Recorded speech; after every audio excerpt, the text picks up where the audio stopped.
और आज पूरे भारत में हर एक प्रांत के अंदर कितना सुंदर परिवार मिलता है, देवी परिवार मिलता है, लोगों का प्यार मिलता है, दुआएं मिलती हैं, बहुत बहुत बहुत कुछ जो रिवार्ड हम गिनतियों में नहीं गिना सकते।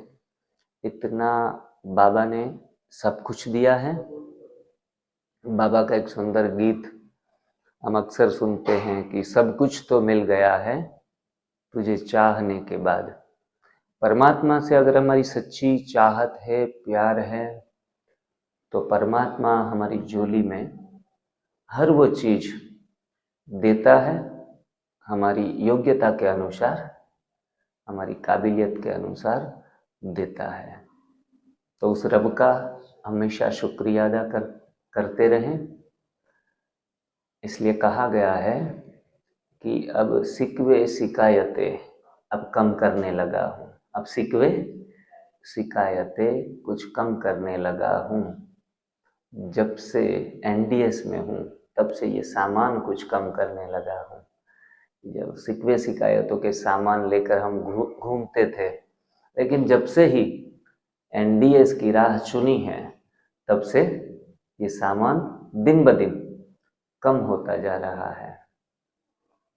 इसलिए कहते हैं न कागज से न कलम से, न कागज से न कलम से न किताबों से, हमने तो जीवन जीने का हुनर सीखा है एनडीएस में आकर। एनडीएस एक ऐसी पाठशाला है, एक ऐसी देवी जीवन शैली है जो हमने कभी भी न किताबों में पढ़ी होगी, न कलम से लिखी जा सकती है, न कागज में वो उतारी जा सकती है। ऐसी ये आत्म उन्नति की जो सीढ़ी है वो हम प्रैक्टिकली ही अपनी दिनचर्या को परिवर्तन करते करते अपने जीवन में उतारते रहते हैं। और इस जीवन से जब स्वाद से और आसक्ति हमारी जो है उनसे हम मुक्त होते जाते हैं दिन ब दिन और ऊपर चढ़ते जाते हैं इस सीढ़ी में, तब जाके पता चलता है कि पाना था सो पा लिया। इंद्रियों की गुलामी से मुक्त होते हैं, सच में ही स्वराज्य अधिकारी बनते हैं, अपने मन के मालिक बनते हैं। आज तक मन हमारा मालिक रहा, इसलिए तो बीमार हुए। अगर मन हमारा मालिक ना होता तो बीमारी आने के कोई चांसेस नहीं थे। हमने पेट से नहीं खाया, हमने मन से खाया, अच्छा लगे इसलिए खाया। इसीलिए हमें यह देवी जीवन शैली मन का मालिक होने की शिक्षा देती है, उनकी कला सिखाती है, आर्ट ऑफ लिविंग जिनको कहेंगे। हमने बहुत सारे कोर्स किए आर्ट ऑफ लिविंग के, पैसे देकर भी लोग सिखाते हैं आर्ट ऑफ लिविंग। ऐसे बैठा जाता है, ऐसे बोला जाता है, ऐसे खड़े हुआ जा सकता है, सारी छोटी छोटी बातों को आर्ट ऑफ लिविंग में सिखाते हैं कि जब आप सीधे खड़े हो तो किस दिशा में मुंह रख के खड़ा रहना चाहिए, वहां तक की बातें बताते हैं। And it's called the art of living. ऐसे पॉजिटिव कोर्स पैसे दे देकर भी करते रहे, फिर भी जीवन में परिवर्तन आने की संभावनाएं इतनी ना बनी जितनी कि हमने न्यू डाइट सिस्टम से आर्ट ऑफ लिविंग, मतलब लिव के दो अर्थ होते हैं, एक तो जीना, जीने की कला, और दूसरा लिव का अर्थ क्या होता है, छोड़ना, लीव कर दो। हर कोई चीज दिमाग में ज्यादा परेशान करती है तो हम कहते हैं इनको लीव कर दो, छोड़ दो ना, इनका बोझ क्यों सिर के ऊपर रख के घूम रहे हैं। तो जो भी चीजें जब छोड़ी जाती है तब हम हल्के हो जाते हैं। हल्का होने की कला हमें एनडीएस की राह दिखाती है, सिखाती है। एनडीएस माना छोड़ना, एनडीएस माना त्याग करना। हर चीज जो पकड़ी हुई है उस हर पकड़ी हुई चीज को हम छोड़ना सीखेंगे इस जीवन शैली में। जब हमने आयुर्वेद में कहा गया है कि 14 प्रकार के जो आवेग हैं वो हमारे शरीर में उत्पन्न होते हैं, तो कभी भी दबाने नहीं चाहिए, छोड़ देने चाहिए। किसी को छींक आए तो रुमाल रख के उनको दबा देते हैं, उबासी आए उनको भी हाथ रख के दबाते हैं, यूरिन जाने का मन करे तो कहते अभी 1 घंटे का लेक्चर सुन के बाद में जाएंगे, डिस्टर्ब ना हो, सुनने के बाद करेंगे। तो ऐसे पेट सफाई के लिए भी ऑर्डर आए तो भी कहेंगे आधा घंटा है और क्या, सुनकर भी बाद में ही जाएंगे। ऐसे ऐसी छोटी छोटी हमारे जो शरीर आवेग उत्पन्न कर रहा है उनको हम क्या कर रहे हैं, दबा रहे हैं, उनको छोड़ नहीं रहे हैं। एक्चुअल में करना क्या चाहिए, छोड़ देना चाहिए। जो दबाव हमारे शरीर से जब निकल जाता है तो बीमारियां आने के बहुत बहुत कम चांसेस रहते हैं। ज़्यादातर चांसेस हमने इसलिए भी खड़े कर दिए हैं कि हमारे काम से हमें फुर्सत नहीं है, यूरिन भी जाना है या फिर पेट सफाई के लिए भी जाना है, तो भी हम लेट जाते हैं। अरे 1 घंटे के बाद जाएंगे, अरे 2 घंटे के बाद, अभी 15 मिनट ही बची है, बाद में जाएंगे। उत्तर प्रदेश में कहावत है कि जब आपको लगे कि खाएं कि न खाएं, जब आपको लगे कि खाएं कि न खाएं, तब ना खाएं भलो, तब ना खाएं भलो।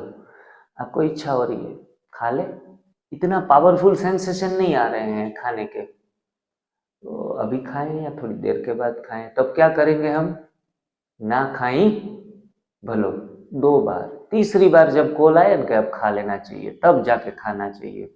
तो खाएं कि न खाएं, तब खाएं भलो, जब जाएं कि न जाएं, तब जाएं भलो, तब जाएं भलो। तो ऐसे हर चीज को छोड़ने की कला हमें सीखनी है। ये अच्छा लगेगा कि नहीं लगेगा, ऐसी बातों को देखना नहीं है। हम अक्सर कई बार कैंपों में भी कहते हैं कि कैंप के दौरान लेक्चर सुनते सुनते भी आपको पेट में गड़बड़ हो गई और आपको ऐसा लगे कि हमें थोड़ा एनिमा लेने की जरूरत पड़ गई, बाथरूम विजिट की जरूरत पड़ गई, निसंकोच हमें जाना चाहिए। शरीर की आवाज को सुनना चाहिए, दबाना नहीं चाहिए। आज तक हमें एक ही कला सिखाई गई है बचपन से, दबाओ दबाओ जब तक। और हम जो खा रहे हैं ना बीमार होने के बाद, उनका नाम भी दबा है, दबाई। दबाई का काम एक ही है कि आपकी बीमारी को उन्होंने दबा दी। तो हमने, हमारे माता पिता ने, हमारे टीचर ने, सब ने एक ही चीज सिखाई है। अगर किसी परिवार में बेटी छोटी है ना, अगर उछल उछल कर नाच रही है, गा रही है, मुस्कुरा रही है, थोड़ी जोर से मुस्कुरा रही है, तो माँ और बाप सिखाएंगे, देखो बच्ची, बेटियों के लिए इतना अच्छा नहीं है, इतना जोर जोर से हंसते नहीं है, मेहमान आते हैं, दूसरे लोग आते हैं, क्या समझेंगे, कोई तमीज नाम की चीज है कि नहीं। ऐसे मुस्कुराना भी चाहिए तो डर डर के मुस्कुराना चाहिए, ऐसे हल्के से, फिर छुप जाना चाहिए, जैसे चांद बादल के बीच में फिर चला जाता है। ऐसे खड़े रहना चाहिए, ऐसे बैठना चाहिए। हर किसी की स्वतंत्रता के ऊपर हम क्या घोंस लगा देते हैं, उनको अपने जीवन से मुक्त नहीं करते, खुली जिंदगी नहीं जीने देते। हम टीचर के पास जब छोटे थे ना तो जाते थे, मुझे याद है एक दिन मैं टीचर के पास ऐसे खड़ा रहा था, दोनों हाथ सीधे रख के। टीचर एकदम गुस्से में थे, कुछ मेरी कंप्लेंट्स गई थी। मैंने अपनी पूरे जीवन काल में शिक्षाओं के दौरान एक बार टीचर की थप्पड़ खाई है, वो थप्पड़ याद है मुझे। तब मैं उनके पास जब गया, लगभग तीसरी चौथी 5वीं कक्षा में पढ़ता था, तो मैं सीधा जाकर, वो गुस्सेल, एकदम गुस्सेल टीचर थे, जेंट्स मेल थे।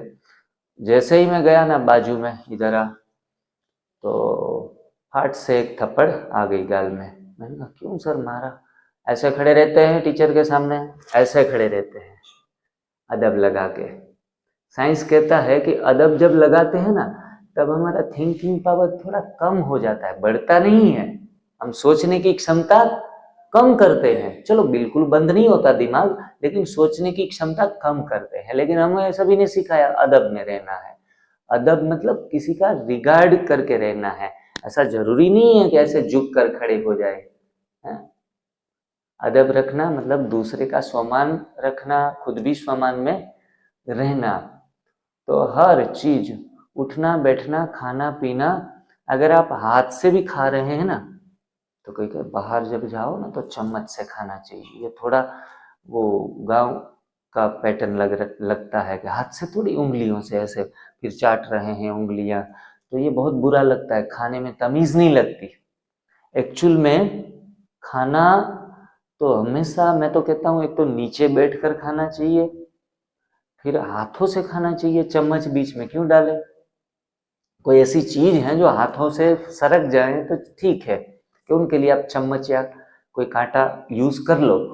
लेकिन ज्यादातर जो हमारे हाथ हैं, ये उंगलियां हैं, इनके जो ऊपरी ऊपरी पोर्शन है, इसमें से वाइब्रेशन निकलते हैं।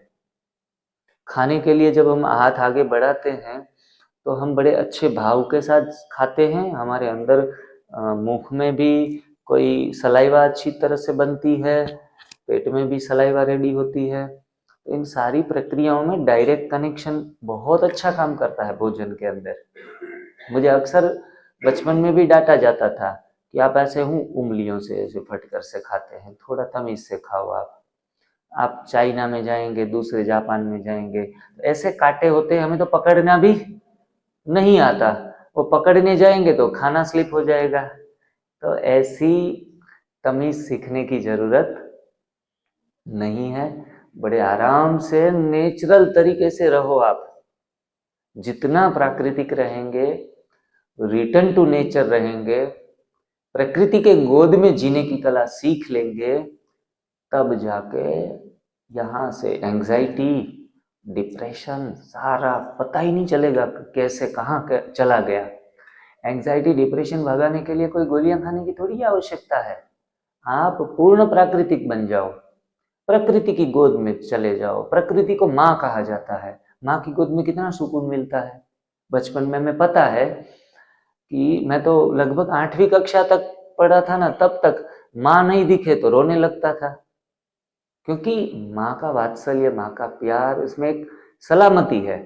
तो प्रकृति भी हमारी माँ है। जो हम कच्चा खा रहे हैं ना, वो आप 6 महीने साल भर खा लेंगे ना, फिर आपको लगेगा, सुकून मिलेगा कि नहीं, इसमें जो मजा है ना, वो मजा पके हुए में नहीं है। आत्मा को जो शांति मिलती है, आत्मा को जो सुकून मिलता है, शरीर पेट को भी जो आराम मिलता है, वो झूठे स्वादों में नहीं है। तो बड़े प्यार से कच्ची चीजों को हम परमात्मा की शुक्रिया भाव में ग्रहण करना सीख जाएंगे। तो प्रकृति के नजदीक जाना है, रिटर्न टू नेचर होना है, connect to the nature always रहना है। तो इनसे हमारा मन, बुद्धि और चित्त, अहंकार, सारा शुद्धिकरण अपने आप होता रहेगा। मैंने देखे हैं ऐसे लोग जो दिन में 10-10, 12-12 एंग्जाइटी और डिप्रेशन की गोलियां खा रहे थे। एंग्जाइटी में होते हैं तो कई बार हमारी सीधी बात भी हमें बकवास लगती है, तो वो तो मानने के लिए तैयार नहीं। वो बोले डॉक्टर साहब इनको समझाओ, थोड़ा एनिमा लेने के लिए तैयार हो जाएं। मैंने जैसे शुरुआत, अभी तो बोलने की शुरुआत की कि बहन जी आप एनिमा लेने से ये सारी गोलियां छूट सकती है। अभी इतना पूरी लाइन भी नहीं बोला, तो ऐसे ऐसे ऐसे करके सिर घुमाने लगी और मेरे सामने मुंह चढ़ाने लगी, नहीं लेना है मुझे एनिमा। गुस्सा भी करने लगी। मैंने कहा थोड़ी एंग्जाइटी और ज्यादा है। जो सामने रिएक्शन भी दे रही थी, गुस्सा बता रही थी। मैंने कहा भरत जी आप शांति में रहिए, भले 5 दिन ऐसे ही पहले नॉर्मल, इनको स्टेबल तो होने दीजिए। कोई अपनी बात उनको मनवाने की कोशिश मत करें। उनको समझ में आए, उनको अपनी हाल पे छोड़े, प्यार से समझाएं। 1 दिन हुआ, 2 दिन हुआ, 3 दिन हुआ, चौथे दिन वो थोड़ी सी तैयार हुई कि चलो ले लेते हैं, लेकिन मैं अकेली नहीं ले पाऊंगी। तो हमारी जो बहनें हैं ना, बीना बहन, मीनाक्षी बहन, आप उनका सेवा भाव की कोई तुलना ही नहीं कर सकते। वो उनकी छोटी बहन मीनाक्षी उनके साथ बाथरूम में चली गई, उनको एनीमा 1 घंटे के लिए दिया उन्होंने, और इतना आराम मिला। फिर धीरे धीरे करके वो लगभग 10-12 दिन उनको एनीमा देना पड़ा, ऐसी मेंटल कंडीशन थी। और आफ्टर 10 डेज उनकी वो 12-15 गोलियां छूट गई। आराम से रात को भी सो जाए, दिन में भी सो जाए, दोनों टाइम सोने लगे। तो इस प्रकार से वो, उनको रुकना था 1 महीना। उनके भाई 1 महीने के बाद चले गए, उनको 3 महीना वहाँ रुकवाया, 3 महीने के लिए। 3 महीने में कंप्लीटली रो डाइट, फास्टिंग भी 8 घंटे सुबह कंपलसरी, और इतनी प्यारी आत्मा थी। हम सोचते नहीं, कई बार एक बीमारी के कारण फिर हमें उनके साथ अच्छा व्यवहार करना वो नहीं लगता, लेकिन उनके अंदर भी इतने गुण अच्छे अच्छे होते हैं, वो भी एकदम स्वीट होते हैं, लेकिन उनकी स्वीटनेस कोई एक बीमारी के कारण कवर हो जाती है। जब वो कवर हट जाए तब उस आत्मा की स्वीटनेस हमें पता चलती है कि कितनी प्यारी आत्मा है। और बाद में तो हमें भी उनके साथ रहना इतना अच्छा लगता था, हम कहते आपको हम जाने नहीं देंगे। अभी बुढ़ापा है, 70 साल है, और पति भी एक्सपायर्ड हो चुके थे, परिवार में कोई बच्चे नहीं थे। मैंने कहा यहाँ ही ठहर जाओ ना हमारे साथ सदा के लिए। तो रिटर्न में अकेली फ्लाइट में गई, इतना कॉन्फिडेंस। मतलब ये चीज है प्राकृतिक जीवन शैली। जरूरी नहीं है कि शारीरिक बीमारियों का ही इलाज हो जाए, मानसिक कोई भी बीमारी हो, स्ट्रेस एंजाइटी हो, इसमें 100% जब हम अपना डेडिकेशन से करते हैं, मरने के लिए भी तैयार हो जाते हैं। कि चलो, एक पार्क में हम घूमने गए थे, यहाँ हरियाणा में, क्या नाम था, अच्छा पार्क का नाम भी था, भूल गया मैं। वहाँ सारे पेड़ पौधे आयुर्वेदिक की पेड़ पौधे लगे हुए थे। तो वहाँ पार्क में एक कॉमेडियन भाई था कोई, वो अपनी कोई पैकेट चीज बेच रहा था, नेचुरल चीज, कि ये खाओ और बीमारियां गायब। आजकल हम देखते हैं न्यूट्रिशन वाली कोई भी चीज लेके खड़े हो जाते हैं, हर बात में वो कहेगा इनका ये फायदा, इनका ये फायदा। तो कहेगा भाई जी इनका कोई साइड इफेक्ट तो नहीं है? किसी ने पूछा तो बोला ज्यादा से ज्यादा आदमी मर सकता है, ज्यादा से ज्यादा आदमी मर सकता है, उनके अलावा कोई साइड इफेक्ट नहीं है। तो कोई कोई बार बार हमारा दिमाग चाटते रहते हैं, उल्टे दवाई खाकर मर रहे हैं, पका हुआ खाकर मर रहे हैं, और एनडीएस खाकर भी मरेंगे। उनको कोई जिंदा रहने वाला कोई नहीं है। और हो सकता है बहुत ज्यादा बड़ी बीमारी हो, एनडीएस करते करते भी मर जाए। उनको तो मरना ही था, उनको तो मरना ही था, हालत ही इतनी बदतर थी। तो हो सकता है एनडीएस 1 महीने 1 साल करते करते मर गए। तो हम क्या कहते हैं, एनडीएस अगर है तो वहां मौत होनी ही नहीं चाहिए। हमारी एक्सपेक्टेशन बढ़ जाती है कि हमने इतना सब कुछ किया, मौत क्यों हुई? लेकिन हम वो नहीं देख पाते कि मौत इनसे भी बदतर होती, हालत उनसे भी बदतर होती बीमारियों के अंदर। एनडीएस किया तो कुछ आराम मिला, कुछ कंसेशन मिला। तो ऐसे 5-10% लोग ऐसे भी होते हैं जिसमें बहुत आगे निकल चुके होते हैं। तो इसमें भी एक लंबी आयु मिल सकती है। हो सकता है 1 महीने के बाद मरने वाला था और 1 साल के बाद मरा, ये भी तो हो सकता है। हर चीज को फिर बाद में हम पॉजिटिवली नहीं देख पाते। फिर हम कहते हैं कि फलाना एनडीएस बहुत कर रहा था और भाई जी वो कच्चा खाते खाते मर गया। मैंने कहा पका हुआ खाते खाते लंबी लिस्ट है मेरे पास मर जाने वालों की, है। तो ऐसी कोई बातों में भी दिमाग अपना खराब करने की जरूरत नहीं है कि वो कच्चा खाते खाते इसको ऐसे ऐसे सिम्टम्स आ गए, इनके B12 कम हो गया। हम सुनेंगे ऐसा कि आप कहते हैं लेकिन फलाना भाई 6 महीने कच्चा खाया, बाद में रिपोर्ट करवाया तो डॉक्टर ने कहा आपका तो B12 कम आ गया। इसका दूध पियो, दही खाओ, अंडे खाओ, नॉनवेज खाओ, तो इनसे B12 बढ़ता है। भले वो खाकर 1 महीने में मर जाए, वो कबूल है हमें, है? लेकिन गलत चीजों का सेवन करने से कोई विटामिन मिनरल्स बढ़ाने के चक्कर में जाना नहीं है। आज भारत की जो कुल जनसंख्या है इसमें से ज्यादातर अधिकतर लोग नॉनवेज खाते हैं, बरोबर है, 3 टाइम के बदले 4 टाइम खाते हैं। फिर भी 50 से 53% लोगों को B12 की कमी है। 53% लोग आप सर्वे करेंगे, थोड़ा सर्च कराएंगे तो पता चलेगा कि खाते पीते ही लोग B12 की कमी से पीड़ित है।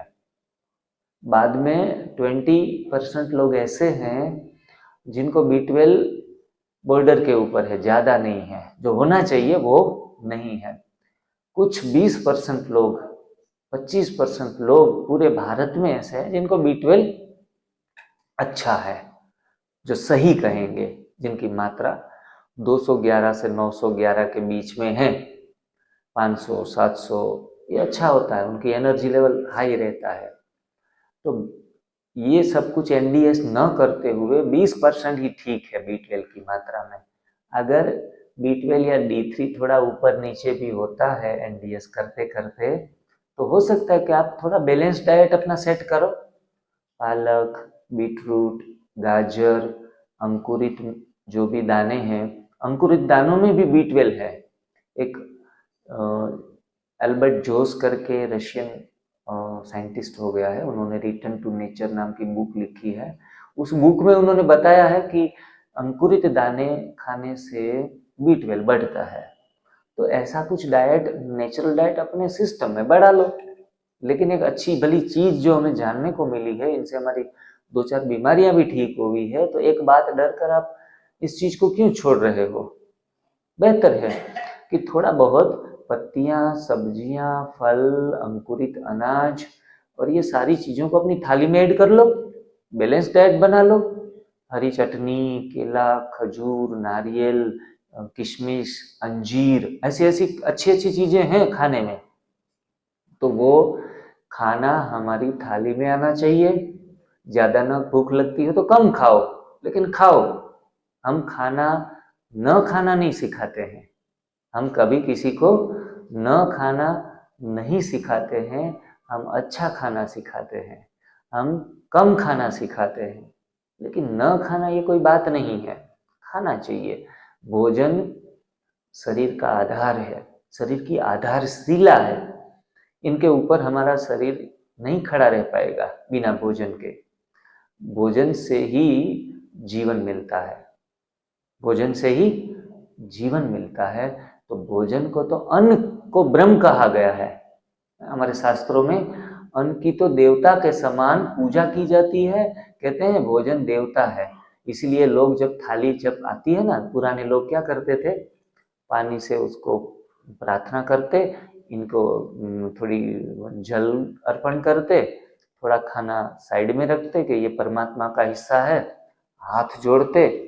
अगर श्लोक आता है तो यज्ञ शिष्टा शिन संतो मुच्यन्ते सर्वकलिंग से गुंजते ते त्वगम पापा, गीता में जो वर्णित है, ऐसे श्लोक भी दोहराते हैं और फिर हरिहर भोजन के लिए तैयार होते हैं। तो ये भोजन करने की भी विधि है। भोजन एक प्रसाद है, भोजन एक जीवन जीने का आधार है। तो भोजन को बहुत रिस्पेक्ट देना चाहिए। भोजन के समय हो सके तो बातें भी नहीं करनी चाहिए, इतना रिस्पेक्ट देना चाहिए। एक टाइम में एक ही काम। अब भोजन के समय एकदम शांत, स्थिर, खुशनुमा, अच्छा गाना भी बैकग्राउंड में बजा सकते हैं। और परमात्मा की याद में अगर आप भोजन ग्रहण करते हैं तो हमारे एंजाइम्स भोजन के साथ अच्छे तरीके से मिक्स होते हैं और वो भोजन रियल अर्थ में प्रसाद कहा जाता है। तो ये है आर्ट ऑफ लिविंग, ये है भोजन करने की कला। हम तो स्ट्रेस में हैं, कितना काम पड़ा है, ये हो जाएगा वो हो जाएगा। कई बार कई लोग तो आज फंक्शनों में जाते हैं ना, तो वो बूफे पार्टी बोलते हैं ना, क्या बोलते हैं, मैं तो कभी गया ही नहीं ज़्यादा। तो बूफे पार्टी खड़े खड़े लोग खाते हैं, हाथ में थाली रख कर खाते हैं। एक्चुअल में हाथ में थाली रख कर खाना एक्चुअल में सही टेक्निक्स नहीं है। नीचे बैठ जाओ, पलांट लगा के बैठ जाओ, कोई अच्छी स्वच्छ जगह देखकर, और आराम से शांत चित्त में भोजन ग्रहण करो। लोग पहले तो भोजन को भी अपने से थोड़ा ऊपर रखते थे, इतना भोजन को रिस्पेक्ट देते थे। तो ये भोजन जो हमें जीवन देने वाला है, सारी सृष्टि को जीवन देता है ये भोजन।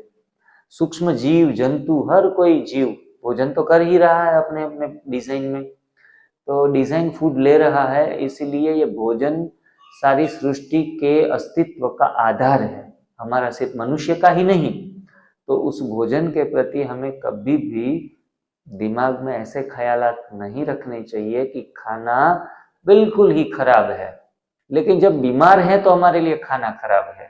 तब तक तो आप जितना भी भूखा रहते रहो, उपवास रखते रहो, पेट की सफाई करते रहो, कम से कम जूस के ऊपर अपना काम चलाते रहो, तब जाके शरीर स्वच्छ और स्वस्थ होता है। इसीलिए एक उपचार शैली के तौर के ऊपर बहुत कम खाना या फिर न खाना, लंबे लंबे उपवास करना, 24 घंटे का निर्जला उपवास करना, एकादशी करना, कई कई दिनों तक सिर्फ 2-4 चीजें ही खाकर चला लेना, तो ये आपके लिए सबसे बड़े डॉक्टर का काम करता है। तो कब खाना, कितना खाना, किस समय खाना और लास्ट में क्यों खाना, ये सारे प्रश्न के बारे में जानना जरूरी है कि कब कब कौन से समय में खाना चाहिए। देखो, आप चौथा दिन है आज, आपको शायद पता चल गया होगा कि कब खाना है। सुबह के सेशन में खाना नहीं है, समय भी होता है खाने का। भोजन के विषय में 4 चीजें बहुत महत्वपूर्ण है। एक, खाने का उद्देश्य, खाने का समय, खाने की मात्रा, उद्देश्य, समय, मात्रा और प्रकार, ये 4 चीजें महत्वपूर्ण है। तो हमें इनके प्रश्न के जवाब तो हमें मिल जाते हैं इस दिनचर्या में कि कब खाना है, तो कि सुबह नहीं, दोपहर 12 से 8 के बीच में खाना है, जो ब्रह्मा का समय है। विष्णु का समय 8 से 4 बजे तक है, तो आराम से सो जाना है। सोने का भी समय है कब, हमें पता है। गांव में रात को 8 बजे सो जाते थे पहले के जमाने में, बत्तियां तो थी नहीं, अंधेरा हो जाता था, काम काज सारा निपटा के 8 बजे सो लिए। 4-5 बजे गांव में हर कोई व्यक्ति रिफ्रेश हो जाता था, उठ जाता था, आलस था ही नहीं। सुबह से लेके पानी दूर दूर तक लेने के लिए जाते, फिजिकल श्रम बहुत था। तो ये सारा प्रकृति के नियमों के अधीन सब जी रहे थे, और हमारा तो ठिकाना नहीं। 12 बजे मोबाइल खोल के बैठे हैं, पिक्चर देख रहे हैं नेटफ्लिक्स में, कोई वेब सीरीज देख रहे हैं। आजकल की जीवन शैली कुछ ऐसी हो गई है, व्हाट्सएप चेक कर रहे हैं रात को 2 बजे। अब जो सोने का समय है, विष्णु का समय है, आपकी पालना हो रही है और आप जाग रहे हैं, अपनी इंद्रियों को थकान लेके आ रहे हैं। तो हमने सोने के समय जागे, जागने के समय सो गए, खाने के समय उपवास रख लिया, उपवास के समय खाना खा लिया। सारा उल्टा फुल्टा, और उल्टा करने से जीवन भी उल्टा हो गया है, और कुछ नहीं है। अनजाने में हमने प्रकृति के सिद्धांतों के साथ, प्रकृति के नियमों के साथ छेड़छाड़ की है। और अगर हमें ज़्यादा नॉलेज न हो, अनुभव न हो, तो ये सिद्धांतों को कुछ समय के लिए आंख बंद करके भी फॉलो कर लेना चाहिए। और कुछ समय के बाद जब बीमारियां हटेगी तो पता चलेगा, एक एक दरवाजे खुलते जाएंगे, एक एक बातें दिमाग में फिट बैठती जाएगी, समझ में आती जाएगी, उनके पीछे का वैज्ञानिक संबंध भी हमें पता चलेगा। क्योंकि रामचरितमानस कोई शास्त्रार्थ या धर्माउ ग्रंथ नहीं है, इट्स बुक्स ऑफ साइंस, ये विज्ञान है। रामचरितमानस, उनके सिद्धांत जो जो भी बताए गए हैं, पहले वर्क, बाद में फूड, देन रेस्ट। भोजन में कोई शक्ति नहीं है, भोजन तो शरीर का बंधारण का आधार है, बॉडी बिल्डिंग मटेरियल है। अगर एनर्जी आती है तो गहरी नींद में आती है, ध्यान में आती है। ये सारे रामचरितमानस के सिद्धांत हैं। रामचरित में कहा भी गया है कि स्वास्थ्य आहार में ही छुपा हुआ है, अपनी दिनचर्या में, जीवन शैली में छुपा हुआ है। कितने सारे सिद्धांत रामचरितमानस में कहानियों के बीच में आ जाते हैं, लेकिन हमने वो सिद्धांत नहीं पकड़े, हमने कहानियां पकड़ ली, और कहानियां पकड़ने के बाद ही हम परेशान हो गए। और पका हुआ भोजन, गरिष्ठ भोजन, अच्छा भोजन, उनका भी कोई मना नहीं किया गया है रामचरितमानस में, यमज शास्त्र में। आप अच्छा सा अध्ययन करेंगे, किसी के मुख से सुनेंगे ना इनकी छोटी छोटी कहानियां भी, तो पता चलेगा कि जैसे राम 14 साल वनवास में तो रहे थे, हमें सबको पता है। उन दौरान जब राम वनवास में जा रहे थे, अयोध्यावासी बहुत दुखी थे कि हमारे राजा राम के बिना हमें भी यहाँ अयोध्या में रहना नहीं है, जहाँ राम वहाँ हम। इतना प्यार था राम के साथ। तो अयोध्या वासी सब साथ में चल पड़े राम के साथ कि हम भी अपना घर बार छोड़ के आपके साथ वन वन भटकेंगे, लेकिन हमें आपके साथ ले चलो। राजा ऐसा होना चाहिए। ये राम हमें सिखाते हैं कि राजा जहाँ ऐसे, मुझे ये पहला शहर जमशेदपुर ना, ये पहला शहर ऐसा है कि जिन्होंने ये शहर का निर्माण किया, रतन टाटा जी ने, वो एक ऐसे अच्छे इंसान थे जिन्होंने अपने वर्कर्स, अपने एम्प्लॉयज को अपने ही बच्चे समझकर पाला है, अपने परिवार के सदस्य समझकर उनको सारी सुख सुविधाएं देने का उन्होंने पूरा प्रयास किया है। ये एक अच्छे राजा के लक्षण है। पाले इतना सुंदर आयोजन, इतनी ग्रीन हरी, यहाँ इंडस्ट्री बनी तो इंडस्ट्री से पहले उन्होंने नेचर के बारे में सोचा कि इंडस्ट्री से जो नुकसान आ रहे हैं, थोड़ा पोल्यूशन बढ़ रहा है, तो पोल्यूशन को कैसे कम किया जाए। तो हर चीज को अच्छे तरीके से मैनेज करके इतने एकड़ों में पार्क बनाना, ये मैं नहीं समझता कि दूसरे इंडस्ट्रियलिस्ट इतना प्रजा के बारे में सोचे। कितना भी पोल्यूशन हो, हमारी तिजोरियां भरनी चाहिए। ज्यादातर इंडस्ट्रियलिस्टों के एक ही फंडा होते हैं, प्रजा को कुछ भी हो जाए। उनके वर्कर काम करते करते इतना केमिकल से इफेक्ट हो जाते हैं कि ज्यादातर केमिकल इंडस्ट्रियों में काम करने वालों की आयु एवरेज इंसान से कम होती है। इतना प्रदूषण, इतना पोल्यूशन वो सांस में जाता है और आसपास में आप रह भी नहीं सकते, इतनी पोल्यूशन। हमारे पोरबंदर बहुत छोटा शहर है, वहाँ एक ही इंडस्ट्री है, लेकिन हमें पता चलता है पोल्यूशन में, हवाओं में, अपने घर में सारी एक बादल ऐसे बन जाते हैं। हवा में पोल्यूशन होता है तो आपके पैर हाथ गंदे होना शुरू हो जाते हैं, स्किन इरिटेट होना शुरू हो जाती है। तो इतना इंडस्ट्री में पोल्यूशन तो बनता ही है, क्योंकि इंडस्ट्रियां बनाना ये कोई हम विज्ञान की, साइंस की एक बड़ी सी सफलता मानेंगे, लेकिन एक्चुअल में ये विकास है या मानव जीवन का अधोपतन है? आप ही बताइए। अधपतन है। जितनी ज्यादा इंडस्ट्रियां, इतना ही हमने सृष्टि का वातावरण प्रदूषित कर दिया है। जमीन जहां पेड़ पौधे थे वहां बड़े बड़े बिल्डिंग्स बना दिए, इंडस्ट्रियां बना दी, असंतुलन खड़ा कर दिया है। हजारों इंडस्ट्रियां पूरे भारत में है, तो पर्यावरण का वहां कोई प्रोटेक्शन नहीं हो रहा है, उल्टा पर्यावरण को प्रदूषित कर रहे हैं। तो इंडस्ट्रियों का विकास कोई विकास नहीं है। या फिर खेत जो बने हैं आजकल के, कितनी पैदाशें लेते हैं किसान लोग। हम कहते हैं किसान तो भगवान है, मैं तो कहता हूं जो खेत बना के भी हमने जो सृष्टि का सर्वनाश किया है, क्योंकि पहले जंगल ज्यादा थे, पेड़ पौधे बड़े बड़े थे, तो इनके प्रकृति का एक संतुलन बना हुआ था। हमारा मनुष्य का कोई अधिकार नहीं है कि जमीन को वहां से काट दे, उनको पूरा प्लेन पट्टा बना दे। हम अपने मतलब के लिए इनको क्या कर दिया, एकड़ों के एकड़ जमीन को हमने पूरा प्लेन कर दिया।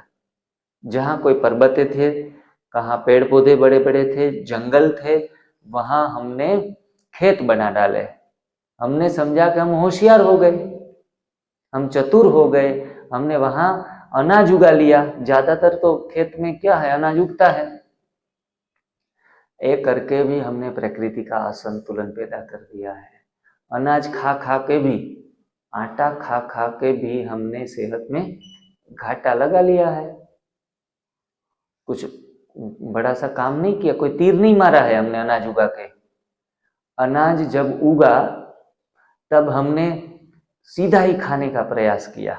मुझे याद है बचपन में हमारे घर में बहुत भूख लगती थी मेरे को, तो मैं जो अनाज की डिब्बे भरे रहते हैं हर एक के घर में, या कोठियां भरी रहती है, वो बाजरा हो या गेहूं हो, तब मैं बहुत भूखा होता, अभी 2 घंटा बाकी है, तो मैंने कई बार बाजरे का थोड़ा सा 10-20 दाने सीधे खा लिए, कच्चे चबाए, या फिर गेहूं भी कच्चे चबाए।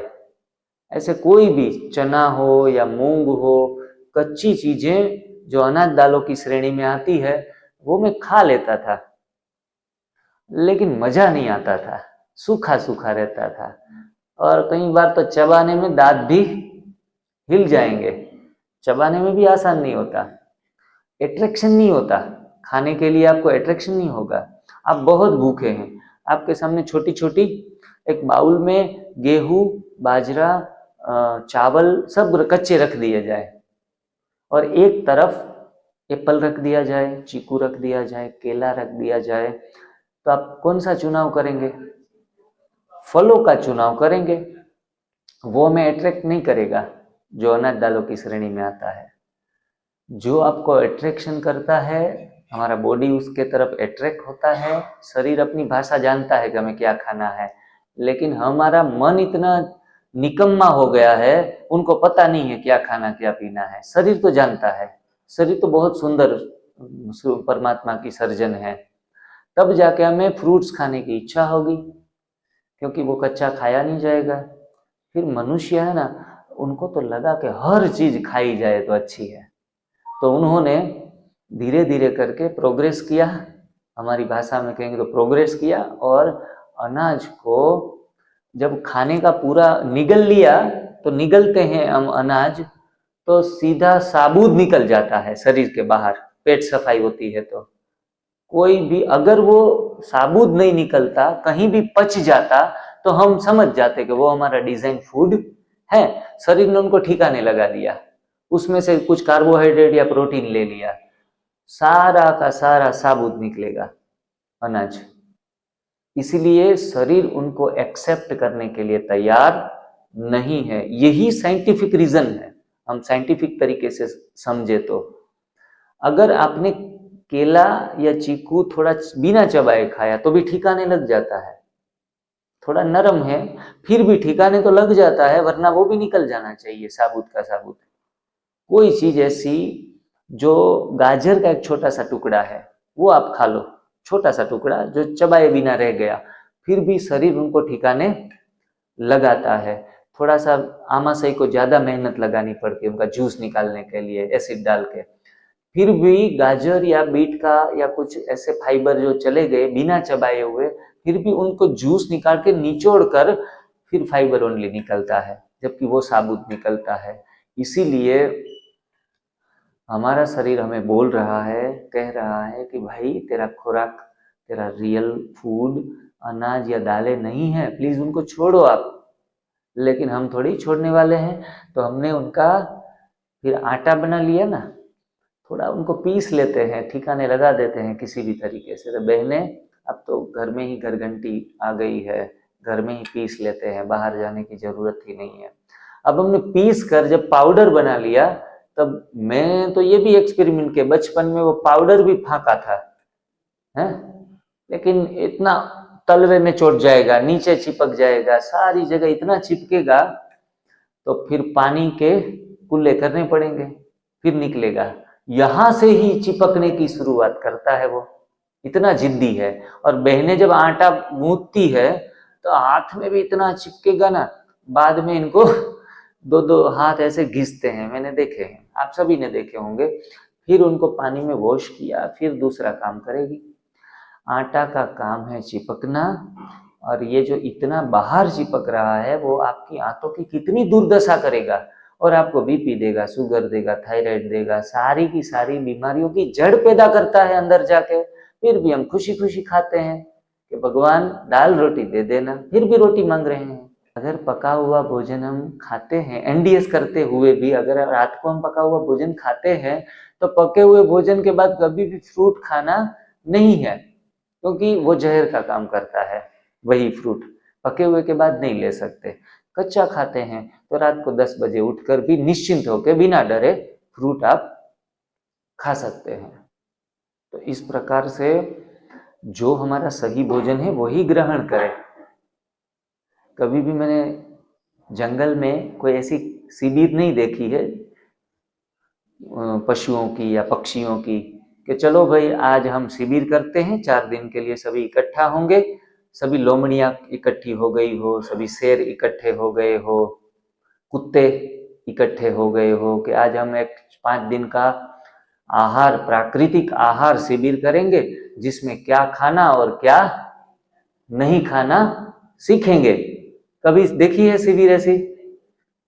कौवे सभी साथ में मिले पूरे एक साल में एक बार, चिड़िया मिली कि चलो चलो अब ये दाना हमारे लिए नहीं है, ये दाना ही खाना है। और कुछ दूसरे जो मनुष्य भोजन में देते हैं वो गांठिया या सेव या ऐसी चीजें भी खिलाने लगे हैं। अब हमें वो चीजें नहीं खानी है। उनको जो प्रकृति की शरण में है उनको कोई शिविर करने की आवश्यकता नहीं है, हमें जरूरत पड़ गई। मतलब हम होशियार है या प्रकृति के दूसरे जीव होशियार है? प्रकृति के दूसरे जीव होशियार है। आप भैंस के आगे, कहते हैं भैंस के आगे बीन बजाना, मैं तो कहता हूं कि अकल बड़ी की भैंस बड़ी, ऐसा कहते हैं, लेकिन हमारे से ज्यादा अकल है भैंस को। क्योंकि उनका जब चारा हम खिलाने के लिए डालते हैं तो वो चारा खाएगी, नॉनवेज के टुकड़े नहीं खाती। कौन सी भैंस नॉनवेज के टुकड़े खाती है? अगर आप उनको डाल दो तो भी। तो अकल बड़ी की भैंस बड़ी है, हमारी अकल से उनकी अकल बड़ी है। हमारी थाली में गलती से भी ब्रेड का टुकड़ा आ गया तो कोई देख तो नहीं रहा ना एनडीएस वाला, तो फट से खा लेते हैं।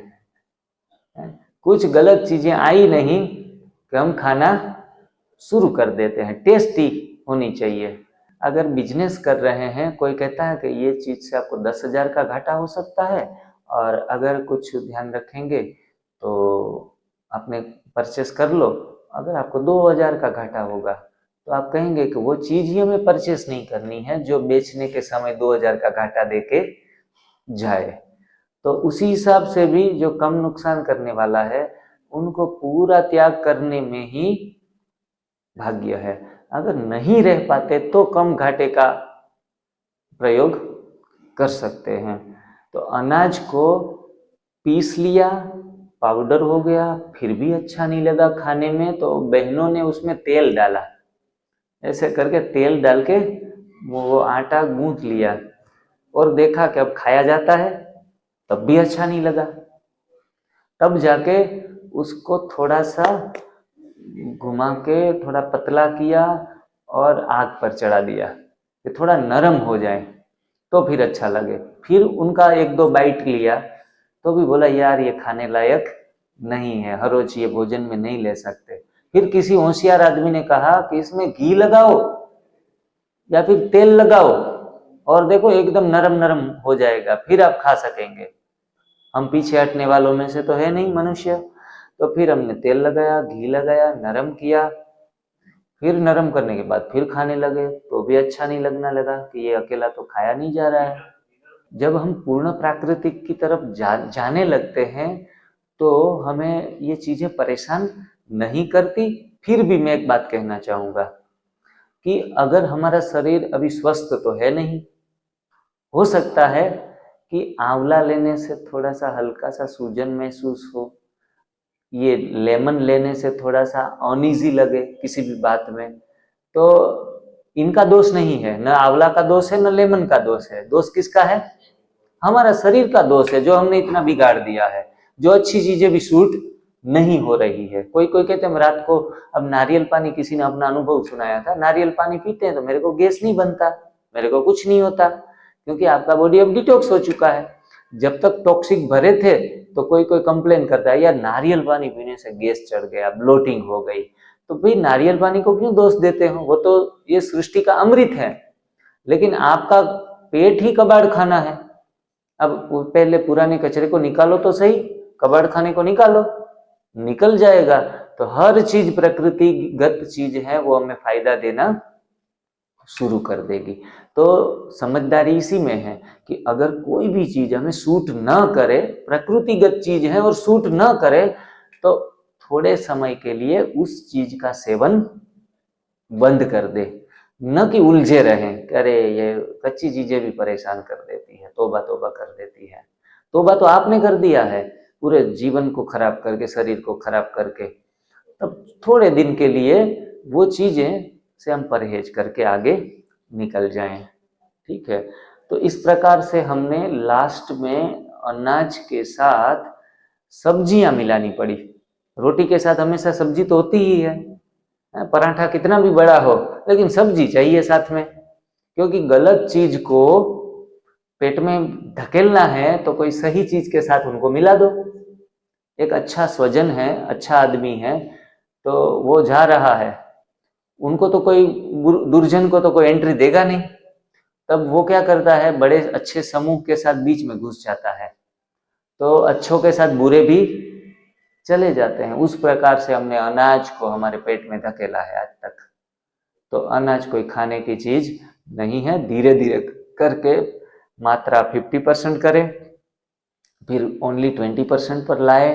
20 के बाद लास्ट में हमारा लक्ष्य होना चाहिए, क्या लक्ष्य होना चाहिए, 0 के ऊपर आ जाए। अनाज और दालों का सेवन 0 के ऊपर आ जाए। जो लोग अंकुरित मूंग खाते हैं, तो अंकुरित मूंग में विटामिन B12 भी होता है कहा जाता है, और अंकुरित चीज जब बनती है तो वो वनस्पति के स्वरूप में ट्रांसफॉर्म हो जाती है, तब वो दाल दाल नहीं रहती, वो एक वनस्पति का स्वरूप बनती है।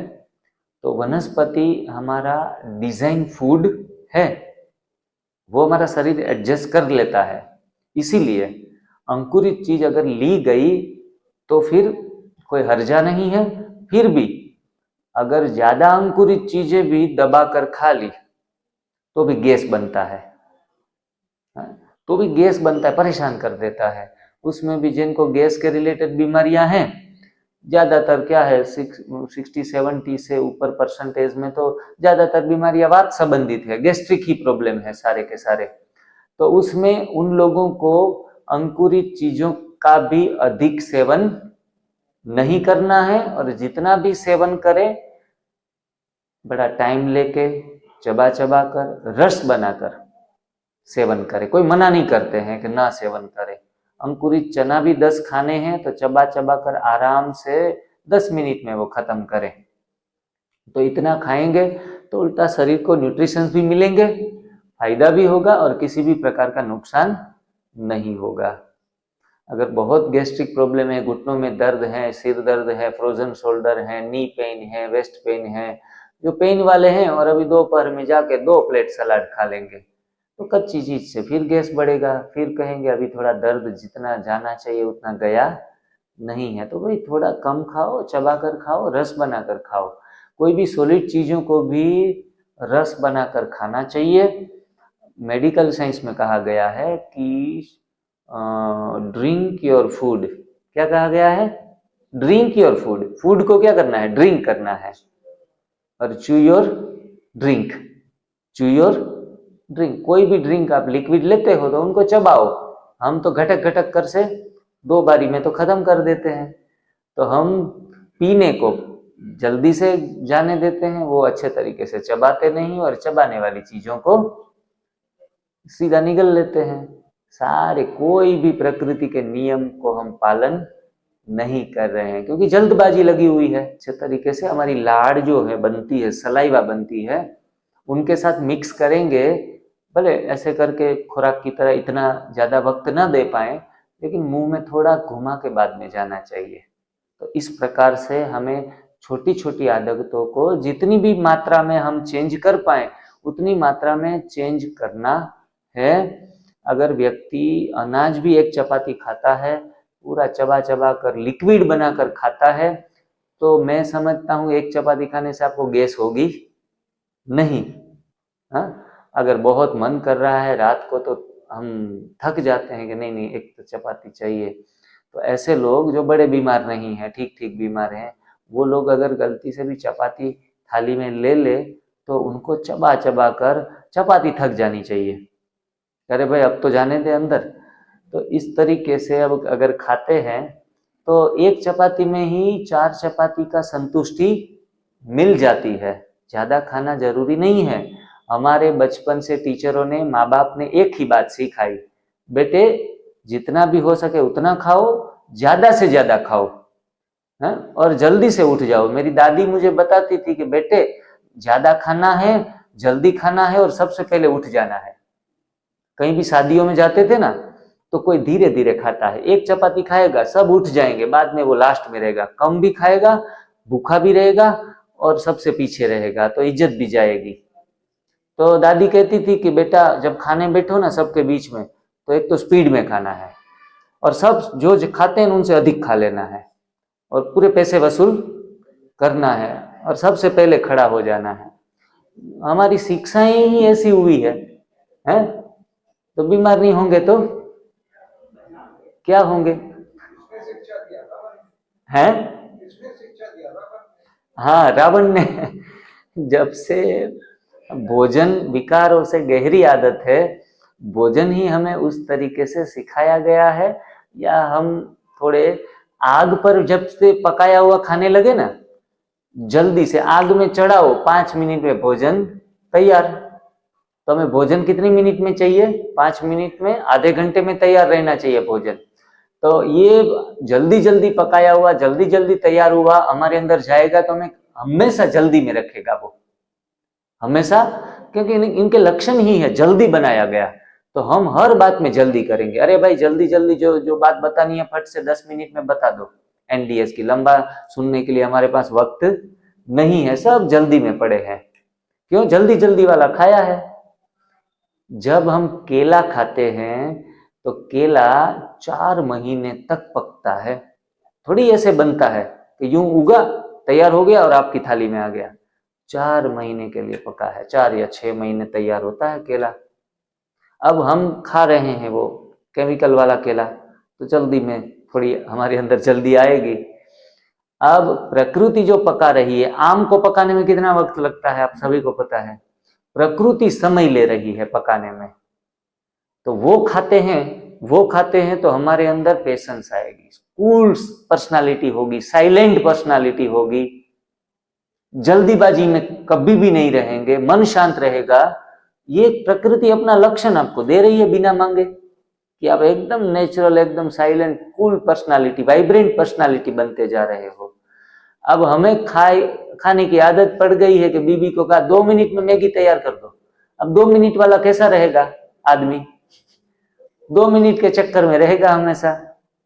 रोटी फट से पका दो, जैसी भी बनी है दे दो। सारी उलझने, हमारा दिमाग, हमारा मन इसलिए खराब हो चुका है, जल्दी जल्दी पका कर खाने लगे, जीवन भर खाया है, संस्कार भी वैसे बन गए हैं। भाई जी 5 दिन से कर रहे हैं, अभी जितना चाहिए उतना नहीं मिला। मैं कहीं नहीं मिलेगा जितना चाहिए उतना 5 दिन में। 5 दिन में क्यों मिलेगा? जो 50 साल आपने गलतियां की है वो 5 दिन में कैसे लेके जाएंगे? 5 महीने करो आप। इतना धीरज नहीं है आपके अंदर, इतना पेशेंस नहीं है, इतना तो रखना पड़ेगा पेशेंस। लेकिन पेशेंट बन जाने के बाद पेशेंस नहीं रहता। पेशेंट बन गए ना आप, बनना था हमें देवता, मनुष्य से देवता किए करत न लागी वार। 1 सेकंड में मुक्ति, जीवन मुक्ति कैसे मिलेगी? शरीर भी इतना कमजोर है, खड़ा रहते हैं और अगर चलते हैं तो 1 कदम जब रखते हैं तो दाईं ओर झुक जाते हैं, 1 कदम इधर रखते हैं तो बाईं ओर झुक जाते हैं, सीधा चल भी नहीं पा रहे हैं हम।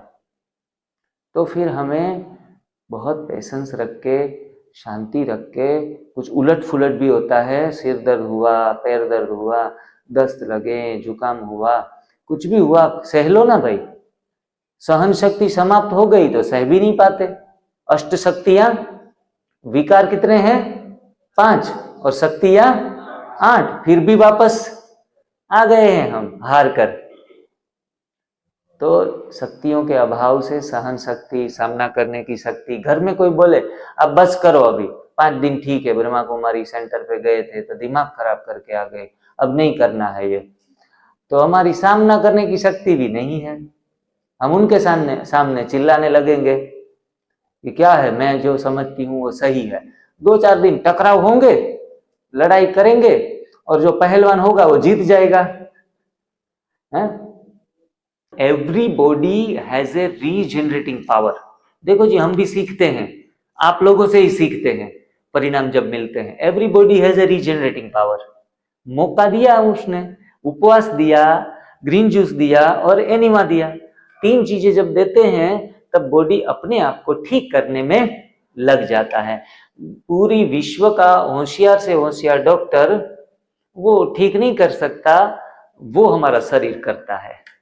तो हमारे शरीर को हमें छोटा मोटा समझना नहीं चाहिए। हमारा शरीर जो है वो एक हीलिंग मशीन है, इनसे बड़ा कोई डॉक्टर नहीं है।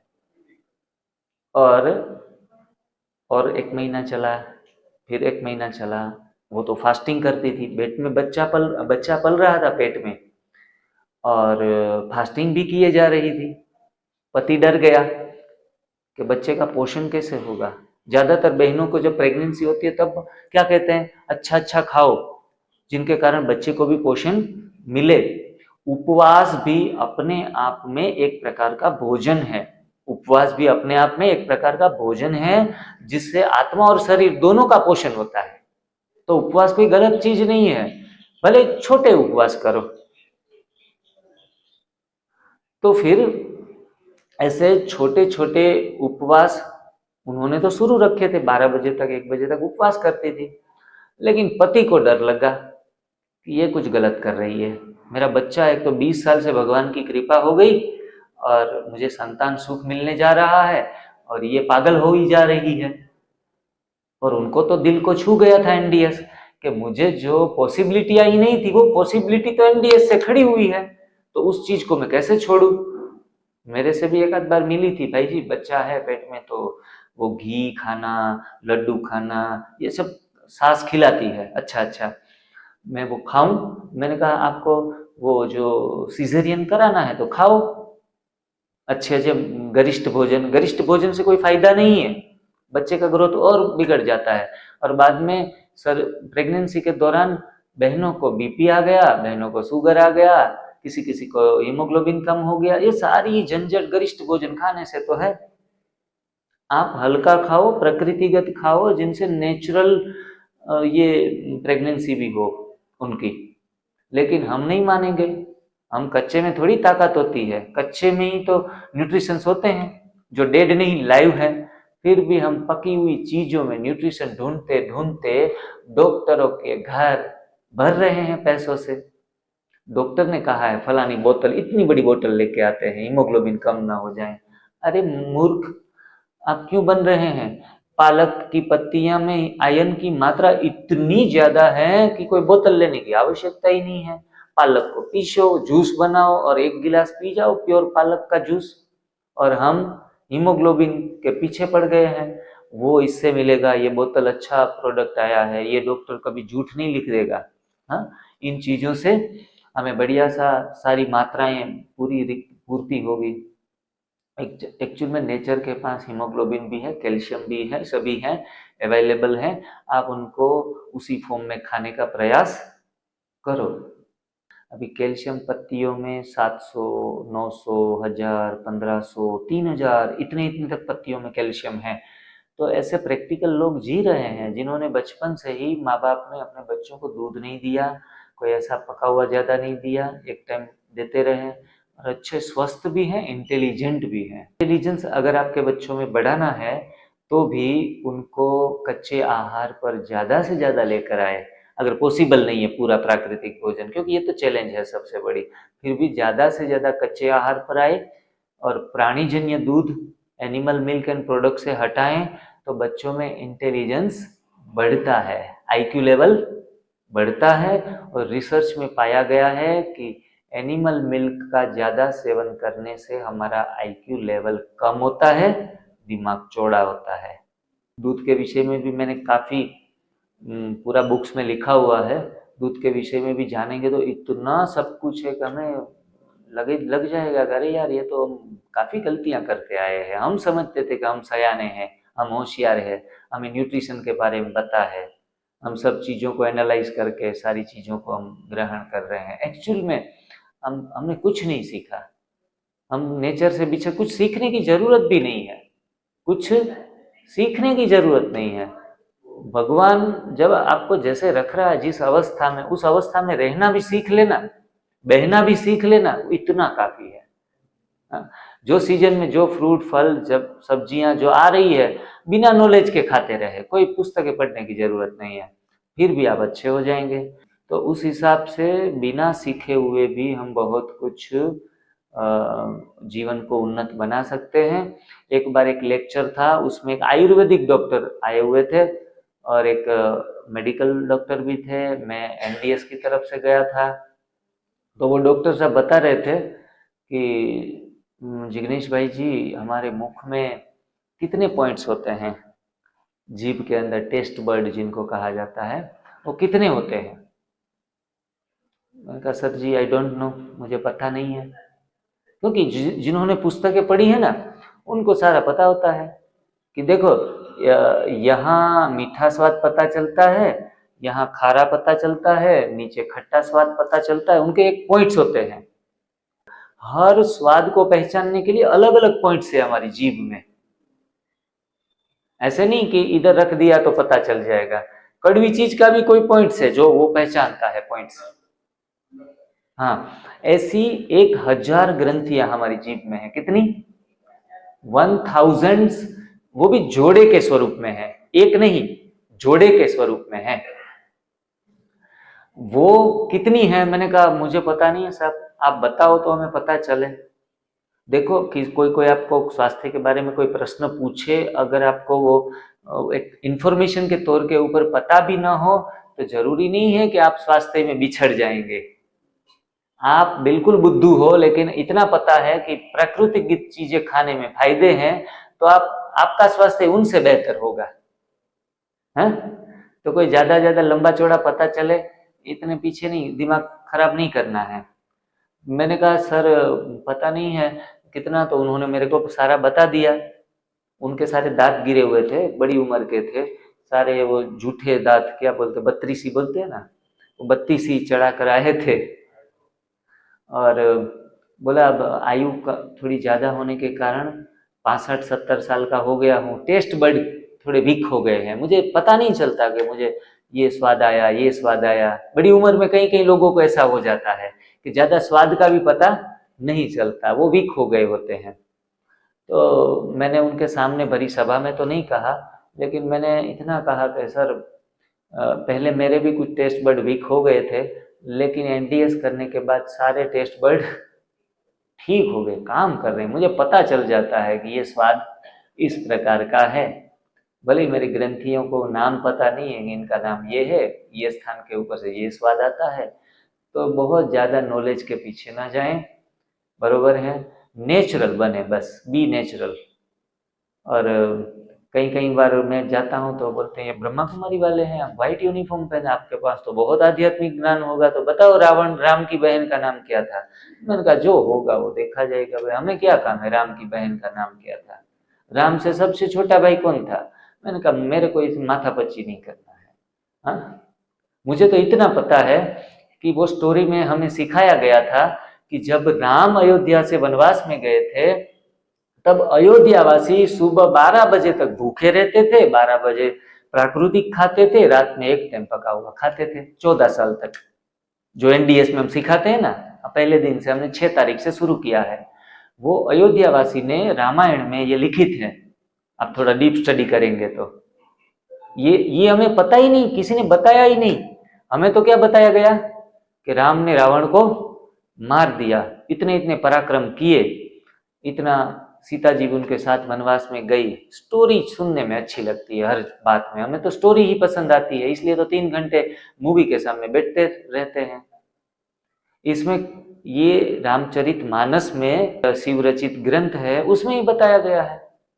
उनके द्वारा तुलसीदास जी हमें सिखाना चाहते थे कि भाई जीना है, ठीक रहना है, तो मॉर्निंग सेशन में कुछ ना खाओ, दोपहर में हल्का सा खाओ, और रात में थोड़ा भूख लगे तो भारी भोजन करो। कि जो चीज मानो के खाने लायक भी है, लेकिन उनका स्वाद बहुत तीखा है, बहुत तीखा है, तो उनको तामसिक भोजन कहा जाता है। उनसे हमारा प्राण उत्तेजित होता है, दिमाग का संतुलन खराब होता है, क्रोध आता है, तो सारा हमारे स्वभाव के ऊपर असर करता है। चाहे कि लहसुन खाते खाते आपकी हार्ट की नलियां शुद्ध हो जाएं, ये उनका अपना एक पॉजिटिव रिस्पॉन्स है। लेकिन मेरे को जब कोलेस्टेरॉल था, तब किसी ने कहा कि ब्रह्मा कुमारी थोड़े दिन के लिए भूल जाओ और लहसुन प्याज खाने लगो, 1 महीने के लिए आपका कोलेस्टेरॉल चला जाएगा। मैंने कहा कि भाई मैं पहले देखता हूँ 3 महीने के लिए कि बिना प्याज लहसुन के कोलेस्ट्रॉल जाता है या नहीं। मेरा लगभग 15 दिन में बिना प्याज लहसुन खाए हुए कच्चा खाते खाते कोलेस्ट्रॉल की रिपोर्ट ठीक आ गए। तो कोई खाने की जरूरत नहीं है, भले औषध है वो। हमें परमात्मा आकर सिखा रहे हैं कि ये चीजें नहीं खानी चाहिए, तो भगवान के आगे कौन है? तो फिर हम अपने नीति नियमों के साथ अपने गुरु वचन के ऊपर इतनी भी श्रद्धा नहीं है हमें। जो गुरु इतना महान है, सदगुरु की शरण में हम आए हुए हैं, तो कुछ एनडीएस में ज्यादातर लोग प्याज लहसुन खाने के लिए भी कहते हैं, भाई खा लो, कोई धर्म में कुछ ऐसे मना नहीं हुआ है, ये है वो है।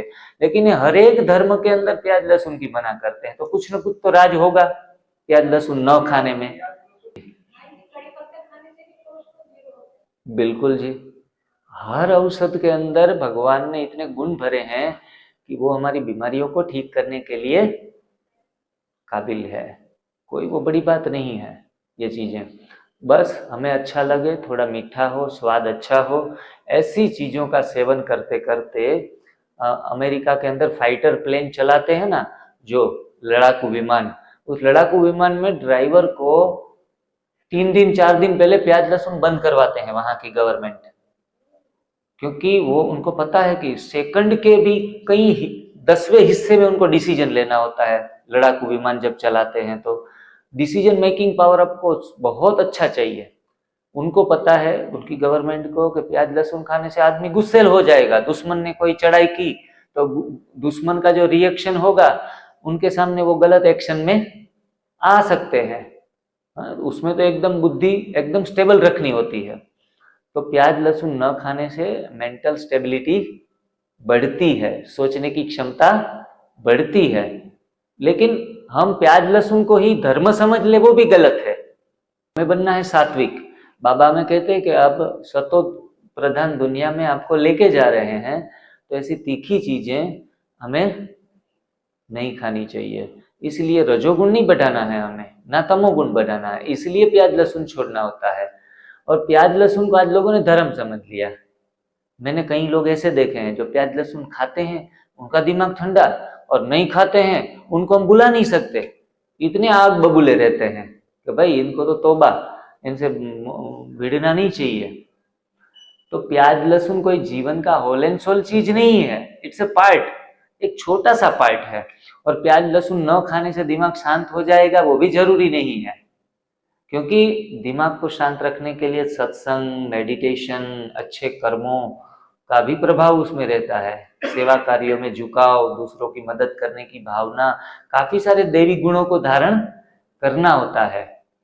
तो हम धर्म को स्थूल रीति से ज्यादा पकड़ लेते हैं। हम प्याज लहसुन जीवन भर नहीं खाए, लेकिन गुस्सा भी इतना भरा है, टेंशन भी इतना भरा है, और स्वभाव भी इतना तीखा होता है, लड़ाकू, और ईर्ष्या, द्वेष, सारी चीजें भरी पड़ी रहती है प्याज लहसुन न खाते खाते। और मैं तो ये मानता हूं कि जो पका पका कर खा रहे हैं ना, पकाया हुआ भोजन तामसिक वृत्ति एवं राजसिक वृत्ति को जागृत करता है, वो थोड़ी सात्विक वृत्ति को जागृत करता है। पका हुआ भोजन कितना भी सात्विक हो, लेकिन वो आपके अंदर रजोगुण पैदा करेगा। अगर आप मसाले खा रहे हो, मैंने बड़े बड़े धार्मिक संस्थानों में बहुत ज्यादा मसाले यूज करते हैं, दूध यूज करते हैं, छाछ, घी, मक्खन यूज करते हैं, उनको भी उबाल उबाल कर, गर्म कर करके टेस्टी टेस्टी बना कर जो खा रहे हैं, तो अंदर से सात्विकता नहीं आएगी, सिर्फ और सिर्फ रजो प्रधानता आएगी, सिर्फ और सिर्फ तमो प्रधानता आएगी। इसलिए दाल चावल रोटी सब्जी खाने वालों में भी रजो गुण होते हैं। कहते हैं, एक मंदिर का पुजारी है, बोलता है कि मंदिर बन गया, बोला इनसे भी बड़ा मंदिर बनाए ना तो बहुत काम हो जाए, फिर इनसे भी बड़ा मंदिर बना दे।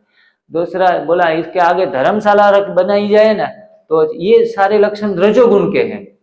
क्योंकि हम जब संसार में जीते हैं ना, तो हमें पता चलता है, एक दुकान हो गई तो बोला अभी एक दुकान और ले ले, फिर 2 दुकान हो गई, फिर कहेगा एक दुकान और ले ले, तो और बच्चा, दूसरा बच्चा है ना, उनके लिए भी हो जाए। दुकान पे दुकान, दुकान पे दुकान, 5 दुकान, 5 दुकान होने के बाद 6 के बाद 7 दुकान, और फिर पता चलता है कि अरे ये तो स्मशान आ गया। हमारे पैर तो स्मशान तक पहुंच जाते हैं, दुकान पे दुकान और बाद में अंत में स्मशान। ये सारे रजोगुण पकी हुई भोजन की देन है और कुछ नहीं है। हमारे बच्चे इतने काबिल हो, इतने इंटेलिजेंट हो कि हमारा दिया हुआ तो उनको एक नख के बराबर हो, इतने इंटेलिजेंट हो, इतना पैदा कर पाए, इतने शक्तिशाली हो, लेकिन हम अपने बच्चों के लिए, कुतिया भी अपने बच्चों के लिए अलग से भोजन नहीं रखती, अलग कोई ध्यान ज्यादा रखती नहीं। प्रकृति की हर माँ, हर बाप उनको थोड़ा सा बड़ा होने के बाद छोड़ देती है, उनके ऊपर अधिकार भी जमाती नहीं है। और हम तो अपने बच्चों को गले पे लगाए घूमते रहते, मेरा बेटा, मेरा बेटा, मेरी बेटी, क्या करता होगा, फोन भी आज नहीं किया। इतने अटैच्ड हैं हम अपने बच्चों के साथ कि हम नेचुरल नहीं जी रहे हैं, ना उनको नेचुरल जीने के लिए मौका दे रहे हैं। एक 70 साल का आदमी, तो इनकी माँ थी 90 साल की, तो हमारे सेंटर पर आए थे, तो मैंने उनको दादाजी दादाजी कहता था मैं उनको, 70 साल के थे। तो उनकी माँ जब आई तो अपने बेटे को इतना डांटती थी जैसे एक 20 साल की माँ अपने 2 साल के बच्चे को, 4 साल के बच्चे को डांटती है। वो ही अटैचमेंट जो बचपन में अपने बेटे के साथ था, वो 90 साल के बाद वहीं की वहीं रुकी हुई है। परमात्मा के ऊपर नहीं छोड़ सकते। हम ज्यादातर दुखी इसलिए भी हैं क्योंकि हमने अटैचमेंट में से बाहर आने की कोशिश ही नहीं की है। हमें परमात्मा सिखा रहा है कि डिटैचमेंट भी जीवन में जरूरी है। अटैचमेंट सिर्फ इतना, हमें आसक्ति हमें दुख में बांधती है, डिटैचमेंट हमें सुख देता है। तो अटैचमेंट और डिटैचमेंट दोनों का बैलेंस बना के चलो। मैं ये भी नहीं कहता उनके प्रति प्यार ना रखो, प्यार चीज अलग है, अटैचमेंट अलग है। प्यार हमें दुखी नहीं होने देता, अटैचमेंट हमें दुख देता है, अटैचमेंट हमें दुख देता है। इसीलिए हम ज्यादातर, आपने देखे होंगे बच्चों को, है ना, छोटा बच्चा होता है ना 5-6 साल का, माँ अगर बार बार गले लगाएगी, आ जा इधर बैठ जा, ज्यादा केयरिंग होगी, तो बच्चे बहुत मजे में रहते हैं या सफोकेशन फील करते हैं? सफोकेशन फील करते हैं, क्योंकि वही माँ का अटैचमेंट है ना, वो बच्चे को अच्छा फील नहीं करने देता। वो अपने दोस्तों के साथ अच्छा फील करता है, और गलत दोस्त भी मिल गए ना तो उनकी बुरी चीजें सीख कर आ जाता है, क्योंकि वो दोस्त उनको अटैचमेंट में नहीं लाते ज्यादा और उनको स्पेस देते हैं। तो हर किसी रिलेशन के अंदर अगर आप स्पेस नहीं देंगे ना किसी को, तो भी आप अच्छा फील नहीं करेंगे, ना सामने वाला अच्छा फील करेगा। पति पत्नी के रिलेशन है, एक को कच्चा खाना अच्छा लगता है, एक को पक्का खाना अच्छा लगता है, तो फिर पक्का वाला कच्चे को झूठा कहेगा, कच्चा वाला पक्के को झूठा कहेगा। हर व्यक्ति अपने अपने स्थान के ऊपर ठीक है, हर एक को अपनी छूट देनी चाहिए।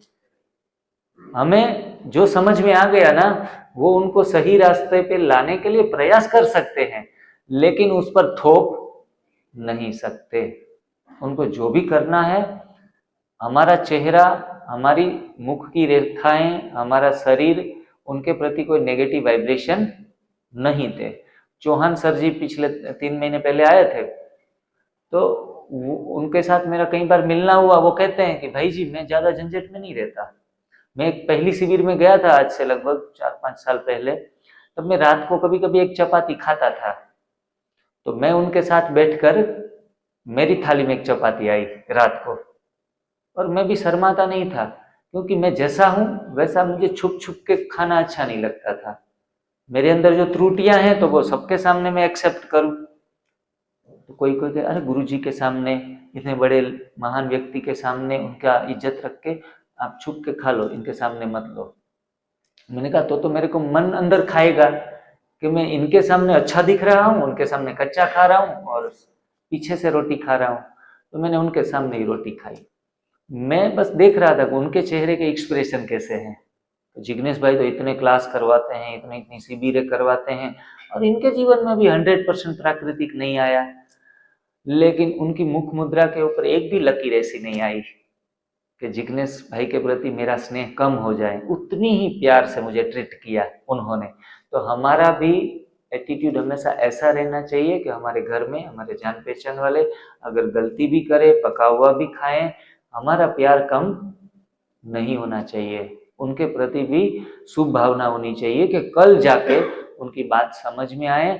अगर बीमार भी हो तो वो समझ के ये थोड़ा कर ले, थोड़ा सा फायदा मिल जाए तो समझ जाएंगे। तो रहम भावना रखनी है, शुभ भावना रखनी है, लेकिन अपनी बात मनवाने का कभी भी प्रयास नहीं करना है। अगर वो गलती से बीमार भी हो जाए, बीमारी में दवाइयां भी खाते रहें, लेकिन हमें उस पर थोपना नहीं चाहिए। हमारा मूड बार बार खराब नहीं करना है, हमें अपना देखना है, खुद का देखना है। खुद में खो जाएंगे ना तो उतना ही हमारे लिए काफी है। सारी दुनिया जो कर रही है उनको करने दो, अपने घर वाले भी जो कर रहे हैं करने दो।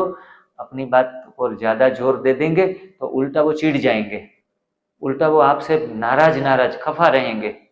तो इसलिए ऐसी गलती भी कभी करना नहीं है। आज न्यू डाइट सिस्टम से कैसे कैसे चमत्कार होते हैं जीवन में, ये कितनी संजीवनी जड़ी बूटी की समान ये पद्धति है, ये आप सोच भी नहीं सकते।